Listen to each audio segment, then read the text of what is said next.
The year 2025 has been truly significant for AI, as we saw a wave of incredible models and tools, each one faster and more capable than the last. One of the most significant things that has been released has been the Model Context Protocol, which was released by Anthropic back in late 2024, and it really blew up. A lot of products and services were being built around it, and as this year wraps up, I want to share the 6 best MCPs that truly changed the way that I fundamentally look at development now. But before that, a quick word from our sponsor, Blink. If you've ever tried building an AI-powered SaaS, you know the hardest part isn't the idea. It's picking models, managing credits, and getting everything to work together. Blink takes care of all that. With Blink, you don't just build apps fast, you get full control. Choose your own AI models like Claude Opus, Gemini, or GPT, or let Blink's auto mode pick the best one for your use case, optimizing output and credit usage. Unlike tools that quietly drain credits, designing your app is just as simple. Upload screenshots from Figma or share inspirations from Pinterest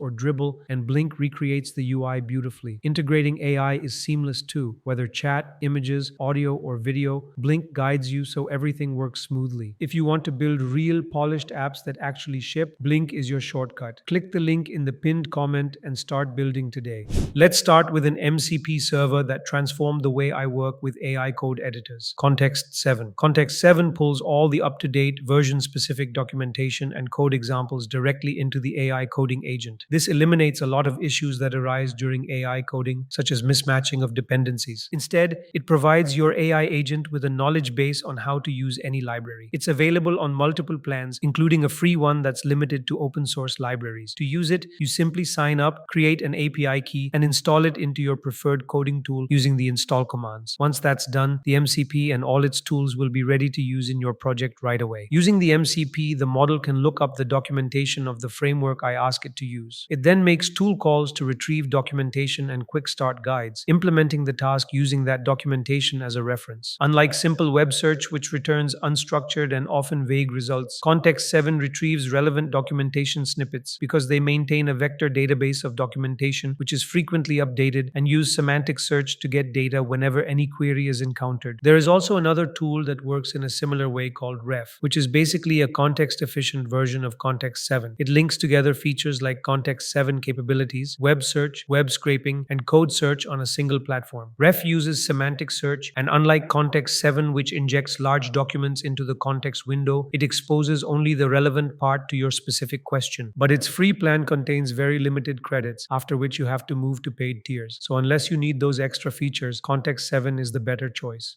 This next MCP is really important in terms of context saving and acting as a bridge between all the MCPs, the Docker MCP. It actually uses 2 tools to let you connect with many MCPs directly within your AI agent. One key feature of this MCP is reducing tools exposed in the context. Docker maintains a catalog of verified MCP servers that you can trust. You just need to add a single MCP server to the AI client you are using and connect the MCPs you need to access in Docker. Then when you connect to your client and ask it to use any connected MCP, it will use tools like MCP find and MCP add to access the MCP via Docker and return the results to you. By using Docker MCP, only the tools required for the specific query are loaded, which prevents the context from being bloated with unnecessary tools. So now your context window consists of only 2 tools, even if the MCPs you have connected in Docker contain hundreds. It's also highly secure because all the tools run in a sandbox within Docker. The fundamental problem faced while using MCP is a bloated context window due to many tools exposed in the context window while only a few are actually needed. Cloudflare and Anthropic both highlighted this, and Cloudflare gave the general concept of the solution, calling it code mode. Docker was actually the first one to fix this problem. We have previously made a video that demonstrates what code mode is and how it solves the problem. Code mode also allows dynamic MCP, which enables AI agents to go beyond simply finding tools and create a JavaScript-enabled tool that can call other MCP tools. We demonstrated this in our video, showing how much time and context this feature actually saves.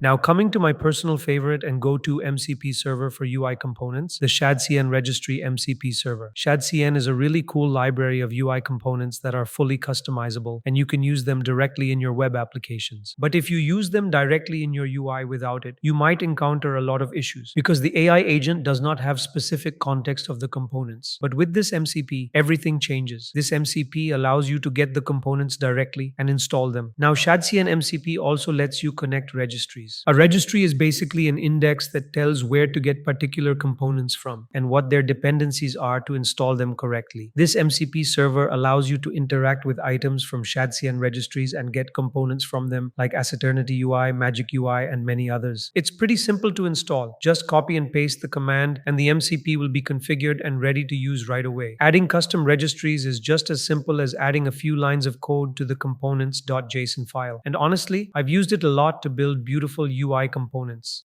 This is a fairly new one, but Google just announced a fully managed MCP server that gives you access to Google Cloud services. Launched alongside Gemini 3, this server introduces the Google Maps MCP. It allows agents to use location-based grounding, pulling accurate data directly from Google Maps, and opens up new possibilities for your AI agents. The BigQuery MCP enables agents to interpret enterprise data while eliminating the issues of sensitive data in the context window. Additionally, they launched the Google Compute MCP, which allows the MCP to manage cloud services. And with the Kubernetes MCP, container operations have never been this simple. All of these new MCPs are remote, and they're also not open source. Their quick start guides are linked on their GitHub repo, which I will link in the description below. But we can't go without mentioning the other Google Services MCPs. These are open source and include Google Workspace, Firebase, Google Analytics, Flutter, and many more. Out of all of them, I have used the Firebase MCP a lot in my projects. Since we run a YouTube channel and manage all our content, uploads, deadlines, research, and systems in Notion, the Notion MCP has been the most helpful for us. It's super easy to install. Just run a single command and it's set up right away. You only need to authenticate it the first time you install it, and it comes equipped with all the tools needed to manage your Notion pages. Using this set of tools, it can search, fetch, create, update, move, and handle a wide range of tasks within your connected workspace. There are other amazing uses for the Notion MCP as well. I personally use Claude and the Notion MCP to manage my team, content states, track the ideas we have in the pipeline, and add new ideas or refine them. It has significantly helped me keep track of and simplify my day-to-day tasks and workflow using the Notion MCP. There is also an Obsidian MCP with similar capabilities, just in case you don't use Notion for your tasks. The Obsidian MCP can do all of the same operations and manage your pages. Ending with one of the most powerful MCP servers that I honestly have started using in most of my projects, the Supabase MCP. Since we use Supabase for most of our backends in the smaller projects we ship, this MCP has been a tremendous help. It eliminates the need to manually write SQL queries or manage database schemas and configurations. With this MCP, your AI code editor can handle everything on its own, from database schema management to SQL operations, and you just have to direct it via prompting on the platform you're using. The installation process is pretty simple. You just need to log into the MCP and authenticate it, and all the tools will be available for use. After that, you simply ask your AI tool to create a proper database for you. It can handle everything from creating the project to managing costs and setting up the entire environment all by itself. That brings us to the end of this video. If you'd like to support the channel and help us keep making videos like this, you can do so by using the super thanks button below. As always, thank you for watching, and I'll see you in the next one.